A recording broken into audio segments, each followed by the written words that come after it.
Versets 1 à 3. Comparez 2 Samuel chapitre entre 11 et 12. Joab bâtit Rabba et la détruisit.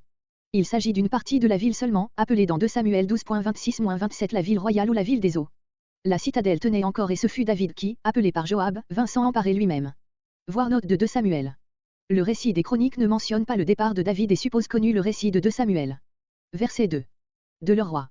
Comparez 2 Samuel 12.30, note. Verset 4. Verset 4 à 8.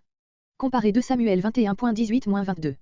Le passage de 2 Samuel est précédé d'un récit, versets 15 à 17, que notre auteur ne donne pas. 2 Samuel dit Gob au lieu de Gézer et Saph au lieu de Sipaï.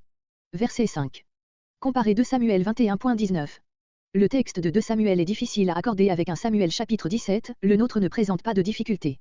Voir la note à 2 Samuel 21.19. La marche du récit dans nos chapitres 18 à 20 correspond en gros à 2 Samuel chapitre 8 à 12, mais notre auteur passe sous silence l'histoire de Bathséba, 2 Samuel 11.2-12.25. En outre, il abrège la fin du récit de la guerre des Ammonites en ne mentionnant pas la prise de la citadelle de Rabba par David. Le dernier morceau, une chronique 20.4-8, se trouve dans 2 Samuel à la fin de l'histoire du règne de David, 2 Samuel 21.18 et suivant, et, s'il est placé ici dans notre livre, c'est sans rapport chronologique avec ce qui précède immédiatement. Le premier combat raconté dans 2 Samuel 21.15-17 est laissé de côté par notre auteur, on ne sait trop pourquoi. Quant à l'omission de tout le grand morceau de Samuel 13.1-21.14, ainsi que de 2 Samuel chapitres entre 22 et 23, elle s'explique par le fait que les événements racontés là n'intéressent que peu notre auteur, qui se place à un point de vue essentiellement sacerdotal.